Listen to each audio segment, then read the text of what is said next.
In one of the most embarrassing times to be a West Virginia fan, West Virginia gets absolutely blitzed on the road at the bounce house, and it was absolutely the bounce house today.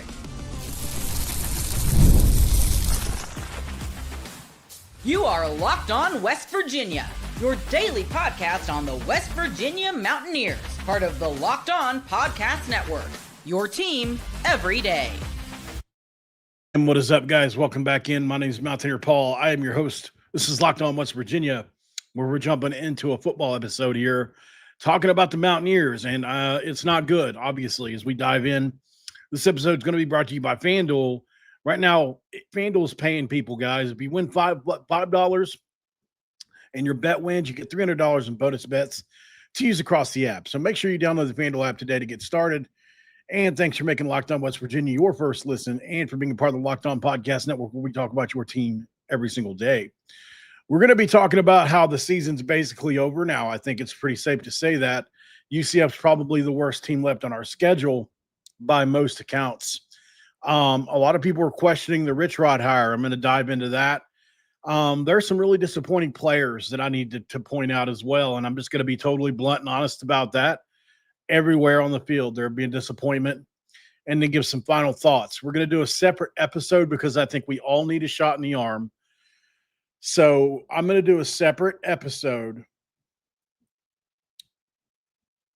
talking about basketball, because basketball did have a win today.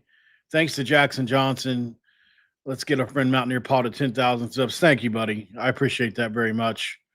Okay.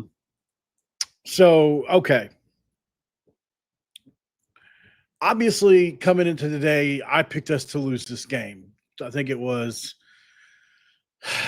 I picked us to lose 27-24, somewhere along those lines. I thought we wouldn't be able to score much, but because I noticed, obviously they've got a pretty good defense. For the most part, I did not expect us to, number one, start Scotty Fox. I think that surprised everybody. And number two, be so bad out of the bye. You had 2 weeks to prepare for UCF, and it showed first play of the game. You get Jeff Weimer streaking down the field that gets underthrown by your freshman quarterback, and that's the crux of the issue. Nico probably makes that throw. Jalen maybe even makes that throw. Max Brown might make that throw. Unfortunately, right now, Scotty is in a situation where I do think he has talent. I still believe that. But I don't think he's able to. They're just not in good positions. They're behind a really bad offensive line. The worst I've ever seen in probably the history of the program. If somebody can find a worse one circa 2000 or later, somebody let me know, because I don't think there is one. This is it, right? Especially the right side. Like, unfortunately, Nick Cray and Livingston and even Young Bear to some extent are getting lumped in with the other two. And I'm just going to be honest, man, they've been really bad. Scotty Fox was sacked a couple times in the first couple opening drives because of the ineptness on the right side of the offensive line, and it showed today. Rich Rodriguez had no choice but to make the flip back over to Khalil. I do understand why he went with Scotty. UCF's been very good to elite against the run this year, and so he probably knew it was going to be really tough for us to win the game in the trenches. And so why not try to throw it around with Scotty? And you got a guy like Cam out there. You got a Grayson Barnes, which you didn't use at all. So it's frustrating, but our season's definitely over, I think you could say. And that's unfortunate. I'm not the kind of person that gives up early at all. As a matter of fact, I still had hope going into today. That's a lot more than most people. But after this performance, I think, like I just texted somebody else, which I need to turn my phone down before it starts going off again. I'm getting text after text. I've got family members texting me from, I've had three, 2 moms and a dad texted me after the game today, mad. So just so you know, people are upset. And it's a slew of different reasons why people are mad. People are blaming the play calls. People are blaming, the everything in between, right? And I think it just comes down to this. The simplest answer is usually the easiest one, right? And the horses just aren't in the stable. That's it. That's it. The horses ain't in the stable. Now, if we were totally healthy, we probably still lose this game by a score and a half or 2 scores. My opinion. I think we probably could have scored it a little bit more with, you know, with Nico and company, at the helm today. But I don't know that. I mean, I think this team was put together, after the first portal window closed, which is why we have the $5 million extra to spend on the next portal. And I think the never-ending question I'm going to have, I thought I just turned that down. The never-ending question I'm going to have about this season for sure is, would that extra $5 million have helped at all? I don't know. I don't know the answer to that. It's another parent. It's another parent. I swear to you. I can't show the name, but yeah. So, okay. So I get it. People are upset. It, this is crazy. You can't write this stuff.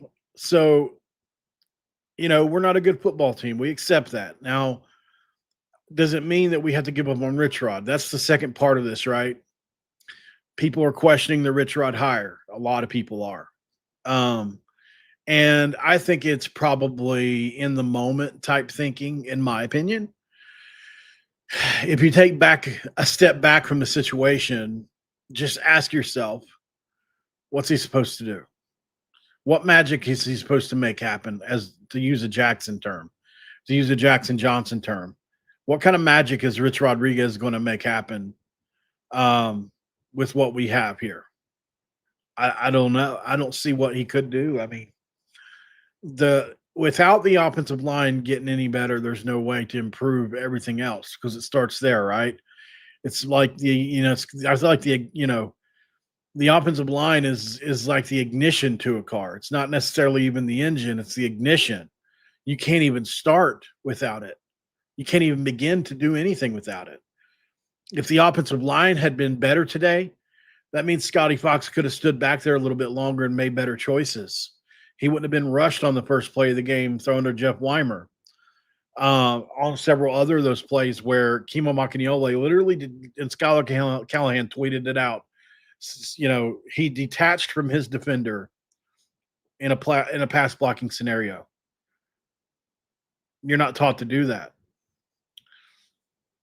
I think a real question has to be asked about Jack McNell, because you're making these offensive line decisions. And I'm sorry, guys. I've watched Xavier Bosley play when he was at Jacksonville State. I know he's a pretty good player, and I just don't believe that he's not better than one of those 5. Name any 5. I don't name any of the 5. I don't care. I think Xavier Bosley, there's got to be another reason he hasn't played. Outside of him, I get it. You don't have a lot of places to turn. Ogbo, I understand. Like, we watched him against BYU get absolutely just drove back because he's 270. We get it. He's not big enough. So there's a plethora, if you will, of issues happening. And Rich Rodriguez is going to face the brunt of the criticism for him, because that's just how it works. And people are going to draw conclusions from this. So what I did was I put together a list of coaches that were really bad in their first year, right? And we can talk about, is it possible to turn that around? Because I think it is, obviously, right? And a lot of people don't want to believe that, and that's fine. I get it. But I do. And I'm not ready to give up on Rich Rod after 1 year, no matter what this year looks like. It's been disadvantageous from the start. And you lost literally everybody on the team, unfortunately. He hasn't been perfect. Sure, there have been bad play calls. There have been bad personnel groupings, like somebody said to me. But I think it's a result of desperation, because The offensive line is so bad. And yes, you have to take accountability for picking these guys. Absolutely. I think they tried to go the bargain route on a few guys that had upside. And I've said that a couple times. I think especially with the guy like Tykees Crawford, who was a 4-star, had a high ceiling if you could get him there. But I told you guys when he was brought in that I talked to his offensive line coach at Charlotte, and he told me his biggest issue was getting lined up and getting the call. It's nothing to do really physically as much as it is getting the call. And you've seen multiple times this year him get confused. He got confused on a snap today where they sent 2 guys at him, and Macaniola is just like this, and then Crawford's trying to block 2 guys, right?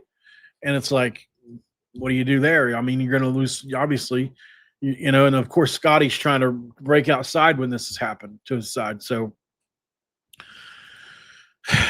there's just not enough horses in the stable to fix the issues that we have. And that's it, right? And we can talk about the Richrod thing here in a second after the break, but I do want to get to aloha everyone. I saw the O-line creating pockets. How many millions did Brown take with him on firing? That money would help now. It was all Pat White. You saw the O-line creating pockets. I saw like 4 or 5 sacks on the first 2 drives. So I appreciate the super chat, but I don't agree with this 100%. Brown took the money it was owed to him in buyout on firing. You know, it's just how contracts work. It was actually reworked to better suit the university. And then I'm assuming by it was all Pat White, you're talking about the success that Richrod had. Well, he had success before Pat White, so who was it then? You know, so with Rasheed Marshall and company, and you know, different teams. So certainly Pat White was a huge part of the success that they had. And he, just like Bill Belichick, I mean, most people would say Tom Brady was his reason. And I mean, you could go much. I mean, there's behind every great coach is usually a really great quarterback. It's not a really big hot take to me. So I don't consider that. It's how do you utilize them, right? So that's it. Let's go to break, though, because obviously we want to get to those disappointing players. I mean, I don't want to, you know, make anybody mad, but I'm going to call some dudes out after the break. And this episode of Locked On West Virginia going to be brought to you by our friends at DoorDash. With DoorDash, it's one of them things that you just have to realize. Time to look back and take a look and crown this week's MVP on Who Delivered, powered by DoorDash. Just like you can win every Saturday with DoorDash Streaks, saving more every time you order. These players delivered when it mattered most. Let's break it down. I don't have one for West Virginia. I really don't. So, you know, I love DoorDash, but when the pressure was on, nobody came through for West Virginia today. No hesitation, no delay.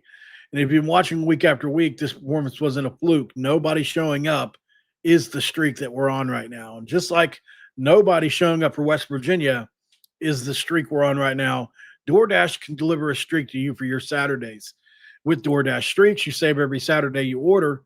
Stack it up all season. You can save $250, including 100 in DoorDash credits. If you order this Saturday, keep the streak alive, fuel your game day, only with DoorDash, where the terms apply. Promo code through 11/18. And, of course, we can't forget about our friends at Supply House. Look, when it comes to Supply House, the whistle can blow on a new repair and get your crew moving forward with Supply House. As order today and see your parts tomorrow on your doorstep. 280,000 plumbing, HVAC, and electrical items from the most trusted brands in the business. Their real-time inventory and honest lead times keep you from punting projects, while their industry-leading customer service always has your blind side covered.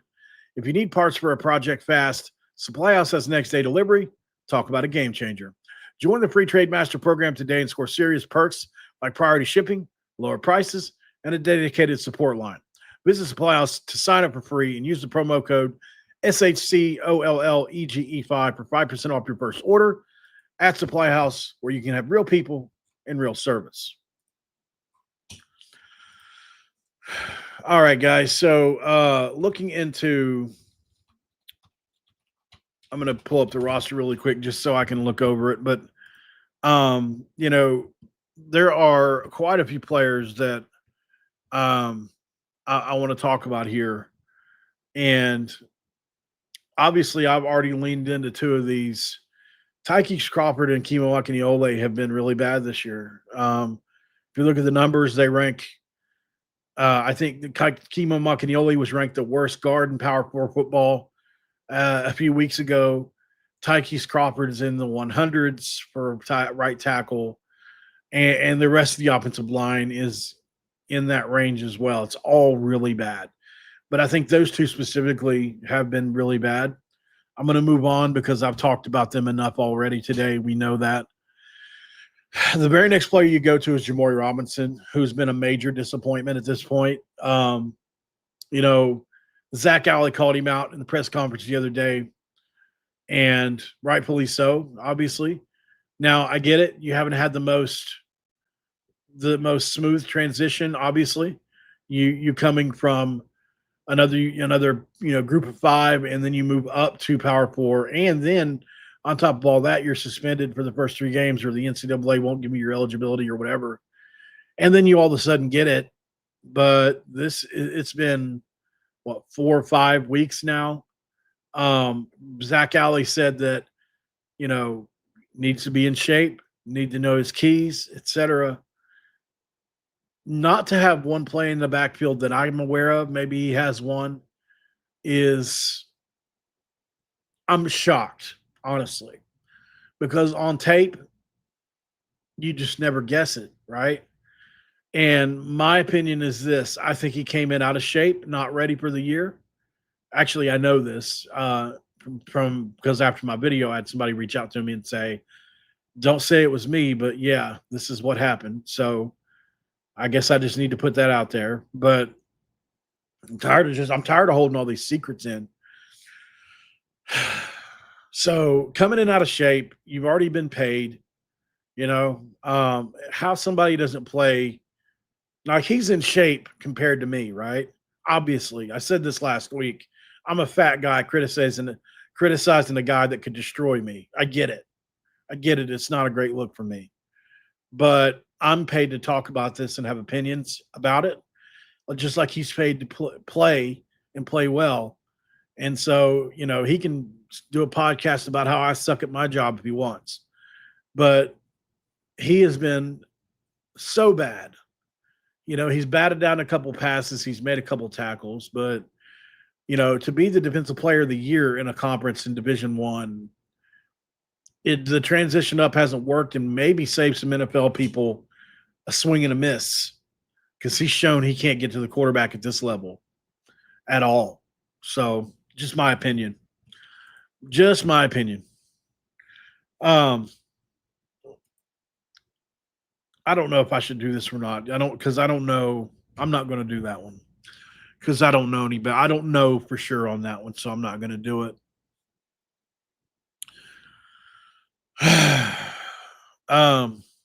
Where has Justin Harrington been? I want to know, because he didn't win the job straight away, but I think a lot of us thought he had a lot of upside. His isn't as egregious as the other ones, but I think a lot of people were expecting something out of him, being what his pedigree was. It just hadn't showed up, right? It sucks, but it's true. It's definitely true. I don't know where he's been. Gerald Williams is another guy. I'm just going down the list, so there's probably guys that should be higher, but Gerald Williams, I think at this point in I don't know how he's stuck around this long. He's never made an impact at West Virginia, and he's been here for at least 4 years, which is great. You love having continuity with players, but you're a redshirt junior. It's your 4th year in the program. And do you have any catches in your career? Maybe 10, if I'm being generous. Let me look. Let's see. Yeah. He's been used. So he had 164 plays last year. 117 of those were in special teams. Let's see. His career. Yeah. So he's got 1 rush for 4 yards and 2 receptions for 33 yards in his career. So in 4 years in a program, that's insane. It's insane. It's just like, man, could that roster spot have gone to another guy? I don't know. I mean, Justin Smith Brown, where you been? And I get it. I just went on here and said a few minutes ago, the horses ain't in the stable at the offensive line. The horses ain't in the stable at quarterback right now. So maybe it's not fair to criticize some of these receivers as a result. Maybe I need to not. I don't know, but I'm still bringing them up. Where have they been? John Lewis is a guy we saw make a huge hit on defense in his first or second game, and then since then, nothing. I don't know what happened to him at all. At all. Let's see. Yeah, obviously, there's a couple other guys I probably haven't said yet. Jason Chambers played really well today. I will say he looked good at times. Rodney Gallagher, unfortunately, hasn't had a chance to make. I thought he looked really good with Nico at times, and I feel bad for Rodney because he proved me wrong early in the year. I do think he's gotten a lot better, and he just hasn't had a chance to show it either. It's unfortunate. Obviously we haven't seen Clay Ash in weeks, but I'm not saying we were counting on him to be anything. Unfortunately, Preston Fox is in the same situation that Weimer's in, or not Weimer, but Gallagher's in. I don't know where Cannon Katzer's been or why he hasn't got any playing time. My guy Ben Bogle played a lot today. Obviously not well, right? So seems like I probably missed on him. I had him pegged as potentially all Big 12 honorable mention type guy. He just hasn't been that, and I was wrong. But the situation's not great for anybody. What about Chris Filippo? Like he was in the starting lineup early. Has his name even been mentioned this year? Like, what was that? A curveball to trick everybody? It's the weirdest thing ever, man. It's the weirdest thing ever. Oliver Straw is probably one of the 5 best players on this team this year, and that's not a joke. Obviously you get Wilderson Telemack to come back, and I haven't seen him much, but he's a freshman. What about Corey McIntyre? Where the hell did he go? He was supposed to be the second coming under Neil Brown, and I just haven't seen a lot of him this year. Not at all, But Keenan Eck, where's he been? Like I figured he would probably make some kind of impact, but he's got a year left. So maybe he'll make a better impact next year. I don't know. The rest of these guys are pretty young. It's like, you can understand why some of these guys haven't made bigger impacts, but there have been a ton of dudes like Noah Braham, tight end. Like he hasn't played much at all. It seems like Ryan Ward had the one chance to make a catch, and then that was it. Jordan McCants is on the injury report, even though he's never played a snap. Can anybody explain that? I don't know. Devin Grant, where did he go? Right? Like, where did he go? He played well the first couple of weeks. Where did he go, George? I don't know. Elijah Simmons is a redshirt junior, and I expected a lot out of him. I haven't seen him snot or hide or harry him. No clue what happened to him. Adam Tomczyk was supposed to come in and make some plays. He hasn't done that yet. Hammond Russell was injured. He's been one of the only decent ones. Gosh, I've got 86 new messages on here. Sorry guys, I can't keep up with all that. So let's put the pen of shame on our Summers 1247. Hey, brother, if I'm disappointing, then I must be. You know what? At the end of the day, brother, I've had the best couple of weeks of my career. So if that's a disappointment, then I'll take it every single time. Several 100,000 views in just the last couple of weeks. So I'll take that. Thank you, though. All right, guys, let's go to break. I think we'll wrap it up here on the other side. Then we'll get the basketball video ready, and we'll talk some basketball because obviously they beat Maryland today, which is a big deal, and I think we should have cover it separately from this nonsense. We'll be right back. And this episode of Locked On West Virginia going to be brought to you by our friends at Rougiet. Rougiet ready, baby. Or I think it's Rougiet Go Long now, as they're calling it. All right, so with Rougiet, it's like this. What do you get when you have a bald eagle standing on top of a silverback gorilla riding a T-Rex? Well, you get confidence, obviously. If you're looking for something beyond the usual pill, it's time to meet Rougiet Go Long. That's exactly where Rougiet Go Long comes in. It's not just another ED pill. It's a total game changer. Its effects can last up to 36 hours. That's confidence all day, confidence all night, and even into the next day. So if you're ready for your level up in the bedroom and to get some confidence, head to rugiet.com and use promo code LockedOnCollege for 15% off your first order. That's rugiet.com, promo code LockedOnCollege. Make sure to use our code so they know we sent you.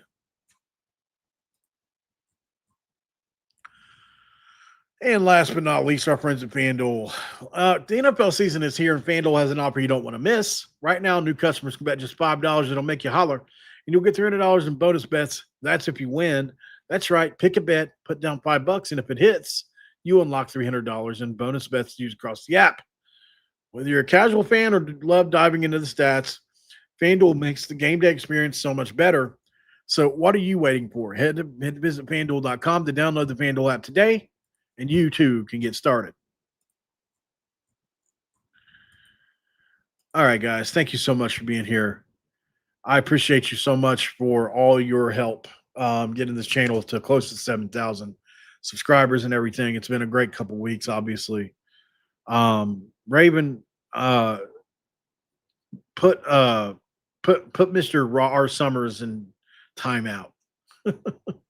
Put him in timeout. Just show him he has very little say in here. Oh man. All right. So I've got phone calls coming in from parents. I've got messages from people. I've just got 7 messages over on X right now. Like, it's not the end of the world. I get it. It sucks. Right now it sucks for sure. It does. No doubt about it. But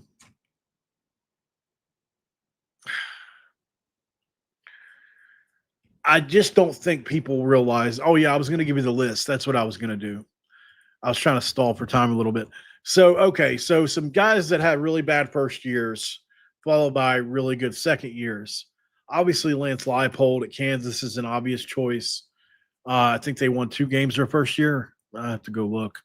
Yeah, they went 2-10 in the first year, which is probably about what we're going to be. And then obviously they turned it around pretty big time, over the last 3-4 years. So that gives you something to hope for, right? Deion Sanders, obviously 4-8 in their first year. Then they turned it around, went 9-4. Obviously, they had an elite quarterback to help them do that. Mark Stoops was 2-10 in his first year, and then really turned it around at Kentucky. Obviously, Kenny Dillingham at Arizona State, they were 3-9 the year before last. I think it was year before last, 2022. So not year before last, but 3 years ago maybe. But anyway, Kenny Dillingham won 3 games his first year, and we all know what they did last year. So, yeah, there's obviously an avenue to turn it around even after a really bad year like this. And I just want everybody to keep that in the back of their mind, because when you're in the middle of it, it's really easy to let the emotions get the best of you, right? I understand that. I'm bad for doing that, right? Sometimes I'll make in recovery, what we call permanent decisions based off temporary emotions, right? I'll get mad about something. I'll come on here and say, so-and-so is the worst player in history and da-da-da-da, or whatever. It's just an example based off me being mad for a minute, right? And then that has obviously a permanent effect. It goes out into the atmosphere, in the ether, if you will, and it can impact people, especially the player or the player's family. There's also, you know, things that um, that I don't say because of emotion. So I try to calm down before, which is I didn't watch the last 7 minutes of the game or so because I was trying to put this together, but also because I needed to calm down and take a couple breaths. I was angry. And so I was able to detach from the game, obviously. I guess I should probably say what happened in the game, shouldn't I? I shouldn't just assume everybody knows. 45-13 is the final. It was not close. UCF jumped out with a 14-0 lead. It's really bad, obviously. Um, Scotty Fox is 6 of 17 from passing. Khalil Wilkins had 15 carries for 50 yards and a touchdown. Taven Jackson looked really good today, I will say. UCF looked much better than their record, I would say. And they've been close in a couple games. They're now 4-3 on the year and probably feel like they have renewed life. They were certainly closer to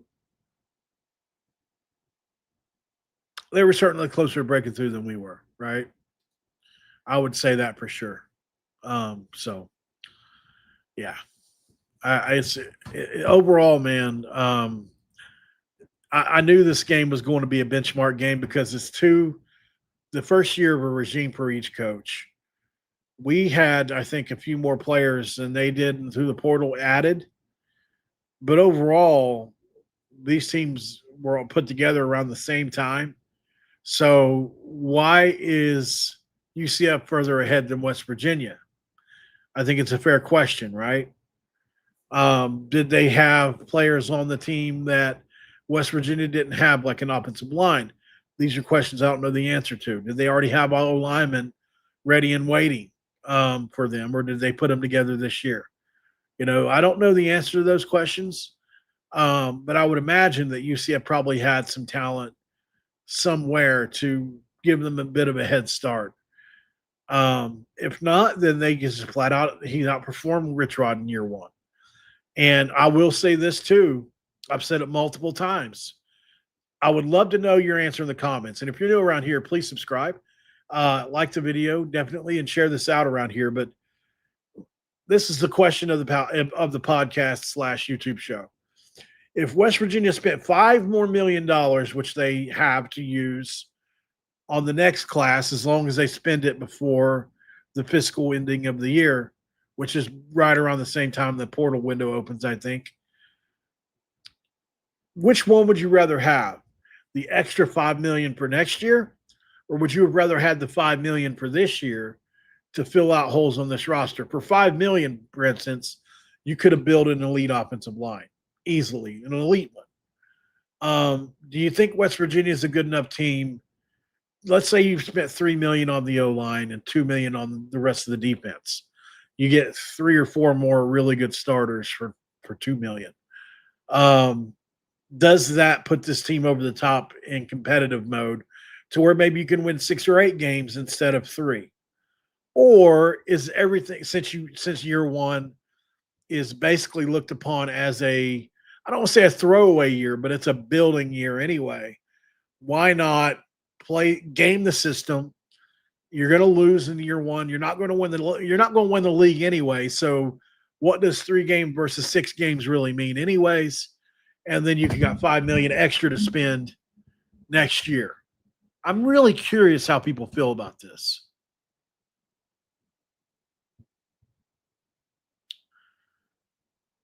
I would love to know. So there we go. Okay. Sometimes the microphone, it sounds like it goes out in my ears. So let me know in the comments, guys, how you feel about that question.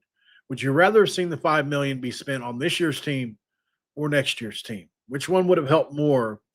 Obviously, now in the moment, you probably would say, might as well be next year's team, right? Your season's already pretty well done.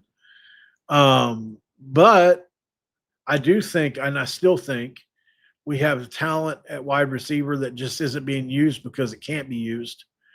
Um, we did have talent at running back. You know, I think we found out we didn't have a quarterback. That's one thing I think we figured out through all this. The quarterback for next year's team ain't on this year's team, I don't think. Maybe with better players around them, they could be. But I would hopefully, I'm hoping they really give that some thought. I think Khalil could be interesting on a dominant running team, but he doesn't throw it well enough at this point in time to. You've got to be able to throw it in this day and age. Pat White was able to throw it, right? But early on in his career, not as well. But West Virginia was so dominant on the ground, it didn't matter. They could run it against 8, 9-man fronts. So that's not going to be able to happen in this league now, right? So you need a guy like they had last year that can throw it when you got to throw it. There are plenty of guys out there. I mean, look, I've shown you this before, and I don't even know why I am again. I mean, it really means nothing, but I will show it again.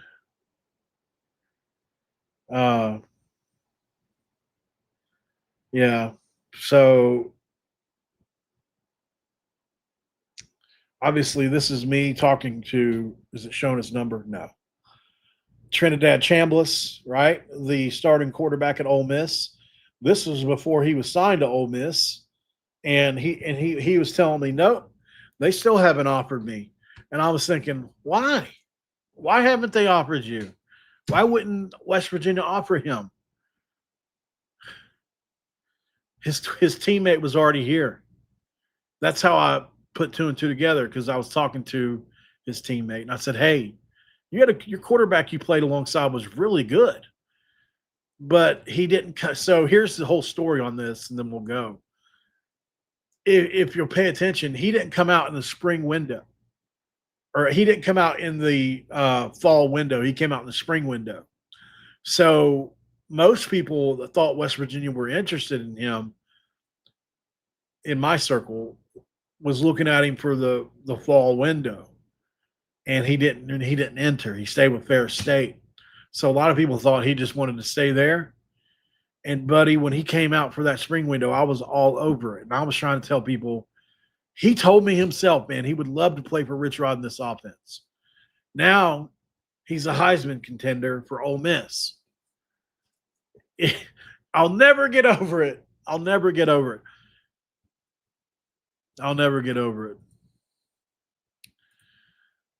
I mean, are you this dumb? Come on, man. Nobody can play in this offense behind this offensive line, and nobody could have predicted that it was going to be as bad as it is. Chambliss and behind this offensive line would have been almost null and void. So, come on, man. You know, like, you never offer anything to the conversation when you come in here. It's always negative. You know, come on. Like, obviously, I believed in Henderson based on what he'd done at Texas A&M. Yeah, I did. I believed he was better than Nico, which isn't a big stretch at this point. But, you know, people can be wrong. I mean, my job is to have opinions. So I do think that if the team would have been more ready, like, especially from the offensive line standpoint, I do think Henderson would have been the best choice based on everything we know now. But unfortunately, that's not going to happen. That's just the truth of it. And, you know, obviously having on my show was a big part of that as well. So that's just the truth of it. I don't have to own anything. At the end of the day, man, the offensive line, I never said any of these O-linemen were the next second coming. Like, Young Bear was the guy I liked. And then the other guy, the other people that I liked, especially Aiden, didn't even play this year, unfortunately. which I hate his situation. For those who don't know any better, please keep Aiden in your prayers because he had a situation happen to him that nobody would want to have happen, and I can't publicly say what it is. I don't know if he's publicly said it, but yeah, he's having it rough. So he went from transferring from Tennessee, to play, potential place to play ball and start, to not even able to play. So, they never disclosed what that injury was or what that situation was, but just if you pray, please pray for that kid. He is, man, he is.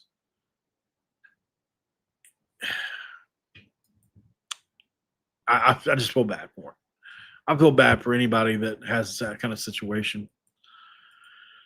So that's just, it is what it is. Oh well. I wish him the best though. Hopefully he gets better. Other than that, guys, the West Virginia basketball obviously showed a little something today. I think that's the next thing we do. We just jump on there and talk ball. It's a little more positive of a thing, definitely. So, I don't know. Obviously, with a secret scrimmage, you don't overreact, but I still need to go dig and figure out what all the stats were. I know what the best players did in the game, but I would like to see some other stats. I kind of want to know what the fouls were too, based on the press conference. So we'll just have to see. Obviously, maybe it's online. Who knows? Let's see. See if we can find it here really quick. Okay, so it is out there. It's out there. Okay, so what I'll do is I'll go ahead and research this stuff and figure out. Like, I saw the reports just like you guys did, but I want to see if there's more out there to see, and I'll also text a few people and see if I can maybe get some more info. But let's talk some basketball. You guys will come back here in about. I'll go back to back. You just give me time to go make the thumbnail for the live. I'll be right back. We'll talk some basketball and end this night on a good note. Guys, West Virginia is in a bad spot on football. I get it. All we can do is hope for basketball season to start ASAP and hope the football can fix their issues next year. But it's a sad time to be a West Virginia fan, no doubt. Thank you guys for your support for the most part. I know it's, everybody wants to come here and blame somebody, but it's really nobody's fault. It's just, at least I feel that way. I think it's just the way the system's set up. A team like West Virginia is going to struggle, right? So it is what it is. See you guys tomorrow, or not tomorrow, here in a little bit. I keep forgetting I'm going to go live again. And we'll talk some basketball. I'll see you then, guys.